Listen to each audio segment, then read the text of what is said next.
बिल्कुल ब्रह्म प्रकाश, आप बने रहिए। निरंजन पोडर इस वक्त पॉलिटिकल एनालिस्ट जुड़ गए हमारे साथ, उनका भी रुख करना चाहेंगे। निरंजन साहब, आप कैसे समझ रहे हैं कर्नाटका की सियासी सूरत-हाल को?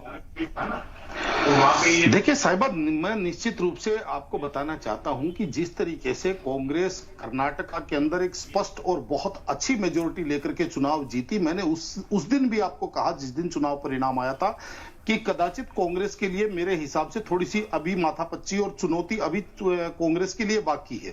और वो उस दिन मैं जो कह रहा था आपको, वो इसी संदर्भ में कह रहा था, क्योंकि जिस तरीके से कर्नाटक कांग्रेस के वयोवृद्ध और सीनियर नेता हैं वो सिद्धारमैया जी हैं, जो 10 जनपद को कहूं या केंद्रीय आला कमान के भी करीबी हैं और विश्वस्त हैं और अनुभवी भी हैं। और दूसरी तरफ जिस तरीके से युवा जोश और जिस तरीके से चुनावों को हाइप किया, चुनावों के अंदर परिश्रम किया, पसीना बहाया डीके शिव कुमार और जिनको इस कर्नाटक के अंदर कांग्रेस को मिले हुए इतने जबरदस्त बहुमत का आर्किटेक्ट माना जाता है, दूसरी तरफ वो डीके शिव कुमार हैं, तो निश्चित रूप से दोनों अपना पारितोषिक चाहते हैं। लेकिन जैसे आप देख रहे हैं कि पिछले 4-5 दिन से माथापच्ची चल रही है। कल डीके सुरेश कुमार जी आए थे, डीके शिव कुमार जी के भाई, और उनके साथ भी बैठ करके कुछ समझौता फार्मूला निकालने का प्रयास किया गया, लेकिन उसके बाद में डीके शिव कुमार जी को आना पड़ा। और आज भी जैसे पूरे दिन ये घटनाक्रम चला, यहाँ पे 2-3 चीजें जो है वो कांग्रेस के लिए बड़ी विचारणीय है। पहली बात तो ये है कि सिद्धारमैया जी अनुभवी भी है और उनका राजनीतिक रूप से ये उनकी मेरे हिसाब से आखिरी पारी है। वो स्वयं भी कह चुके हैं कि ये मेरा आखिरी चुनाव है, मेरा आखिरी कार्यकाल है।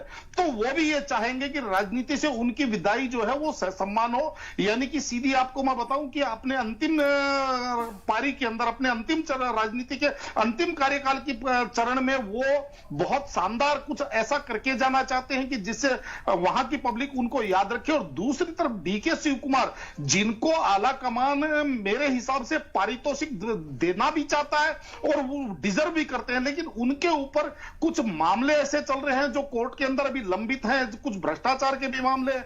तो कल को अगर मान लीजिए इनको मुख्यमंत्री बनाया जाता है और उस तरीके से अगर कोई विपरीत अगर कोई कोर्ट का फैसला आ जाता है, तो उस टाइम कांग्रेस की किरकिरी भी होगी और एक बार दोबारा से राजनीतिक वहां पे सरगर्मी होगी, उथल होगी। तो ऐसी भी कुछ समस्या है। बीच में इन्होंने ये बात भी निकल करके आई थी कि 3 साल और 2 साल का फार्मूला इन्होंने निकाला कि भाई पहले 2 साल सिद्धारमैया जी मुख्यमंत्री रहेंगे, बाद में वो अपने पद से त्याग पत्र देंगे और डीके शिव कुमार जी को 3 वर्ष का कार्यकाल मिलेगा। लेकिन उस चीज को डीके शिव कुमार जी ने सिरे से खारिज कर दिया, बताते हैं, क्योंकि आज तक हिंदुस्तान में जब जब ऐसे फैसले हुए हैं, वो कहीं पे भी उनको आप सफलता की तरफ से अगर आप देखेंगे तो वो बिल्कुल निष्प्रभावी और निसफल फैसले हुए। इसलिए डीके शिव कुमार जी जो चाहते हैं वो ये चाहते हैं कि स्पष्ट हो।